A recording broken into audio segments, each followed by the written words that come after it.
Role घ्या.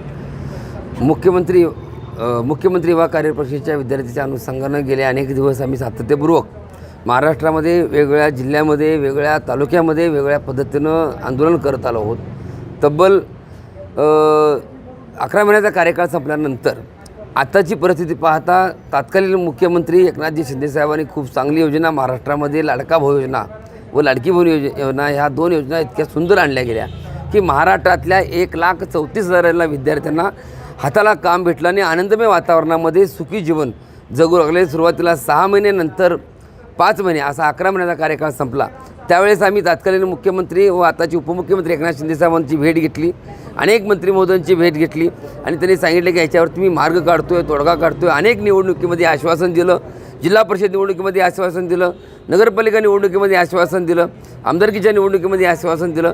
वेगवेगळ्या माध्यमातून वेगवेगळ्या पद्धतीने सातत्यपूर्वक आश्वासनाचा अगदी भडीमार झाला. आम्ही सरकारच्या विरोधात नाही, तर सरकारला आम्ही विनंती करतो आहे की महाराष्ट्रामध्ये हे रोजगार मुलं जे आहेत बेरोजगार झालेले आहेत, वेगळ्या वळणाला चाललेले आहेत, त्या मुलांना हाताला काम भेटलं पाहिजे ही प्रमुख मागणी घेऊन श्री संत बागडेबाबा मानवमित्र युवा कार्य प्रशिक्षण महाराष्ट्र राज्य याच्या वतीनं वेगवेगळे आंदोलन, छत्री आंदोलन असेल, नागपूर या ठिकाणी चॉकलेट मोर्चा असेल, वेगवेगळ्या पद्धतीनं सांगलीमध्ये अमरण उपोषण असेल, नाशिकमध्ये नदीच्या काठी आंदोलन असेल, वेगवेगळे आंदोलन केले तरी देखील सरकार मायबापला ह्या युवा प्रशिक्षणाची दया येत नाही आहे. त्या अनुषंगानं पुन्हा एकदा आम्ही सांगली या ठिकाणी कलेक्टर ऑफिसांना या ठिकाणी निवेदन देण्यात येतो आहे. निवेदनामध्ये असं म्हणतो आहे की ज्या आस्थापनामध्ये जे मुलं काम करतात त्याच ठिकाणी ह्या मुलांना रोजगार उपलब्ध व्हावा. तो का व्हावा, तर आता त्या ठिकाणी कॉन्ट्रॅक्ट बेसवरती काम चालू आहे, त्या ठिकाणी कॉन्ट्रॅक्ट बेसवरती काम करण्यासाठी मुलं आहेत, पण आम्हाला 10% आरक्षण किंवा त्या ठिकाणी प्राधान्याने द्यावं हे आम्ही खात्रीपूर्वक का मागतो आहे. कशासाठी मागतो आहे, तर हिवाळी अधिवेशनामध्ये तत्कालीन आताचे उपमुख्यमंत्री एकनाथजी शिंदेसाहेबांची भेट झाली. त्यांनी सांगितले हा विषय मार्गी लागतो. नगरपालिका असेल, जिल्हा परिषद असेल, कुठलेही जेवढे आस्थापना त्या प्रत्येक मार्ग एक एक मी लावतो आहे आणि ते माझ्या डोक्यात आहे, 100% काम करू असंच त्यांनी आश्वासन दिलं होतं. त्यावेळेस आम्ही नागपूर या ठिकाणी आमचं अधिवेशन हिवाळी ज्यावेळेस आंदोलन चालू होतं ते थांबवण्यात आलं.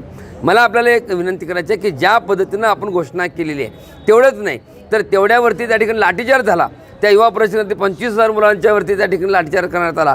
चॉकलेट आंदोलनामध्ये हिंसक वळण त्या ठिकाणी लागलं गेलं आणि त्यावेळेस अनेक विरोधकांनी त्या ठिकाणी मुद्दा मांडल्यानंतर त्या खात्याचे मंत्री मंगल प्रभात लोढा साहेबांनी सुंदर अशी योजनेची सुरुवात अशी सांगितली की 10% आरक्षण देतो आहे आणि 6 लाख रुपये बिनव्याजी त्या मुलांना आम्ही देतो आहे. आज तब्बल पावसाळी अधिवेशन चालू झालं तर आत्तापर्यंत त्या ठिकाणी साधा तो कागद देखील निघालेला नाही आहे, त्यावरती कुठली अंमलबजावणी त्या ठिकाणी होत नाही आहे.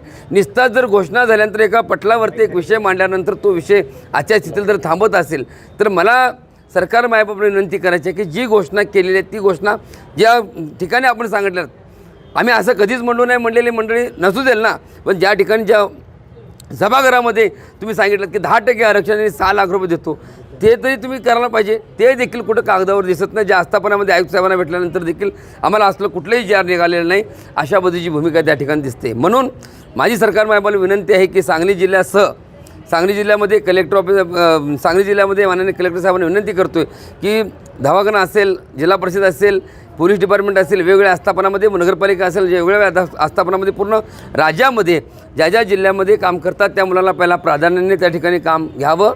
त्यांना पगार सुरुवातीला 6,000, 8,000 आणि 10,000 होता, त्यावर देखील ती मुलं काम करायला तयार आहेत. याच्या व्यतिरिक्त तुम्ही ज्या योजना करता त्यामध्ये 10% आरक्षण त्या ठिकाणी उपलब्ध व्हावं, तिचा परिपूर्ण फायदा ह्या मुलांना पहिला व्हावा. त्यानंतरच आपण दुसऱ्या माणसाचा विचार करावा. आमच्या प्रमुख मागण्या आणि जे पटलामध्ये ज्यावेळेस हिवाळ्या योजनेमध्ये जी घोषणा केली होती त्याचा GR निघावा. जर तसं काही ह्या येत्या 8 दिवसात जर नाही झालं तर सांगलीमध्ये क्रांतिसिंह नाना पटेल चौकातून म्हणजे विश्रामबागवरून ते कलेक्टर ऑफिसपर्यंत मोर्चा काढून या स्टेशन चौकामध्ये माननीय उदयजी सामंत साहेबांनी उपोषण सोडले होते त्याच चौकामध्ये पुन्हा अमरण उपोषण करण्याचा इशारा मी ह्या माध्यमातून, इशारा नाही, मी अगदी नम्रपूर्वक सरकारला सांगत आहे जे गांभीर्याने विचार करावा. महाराष्ट्रामध्ये युवक जे भडकत चाललेले आहेत त्याचा कुठेतरी गांभीर्याने विचार करावा.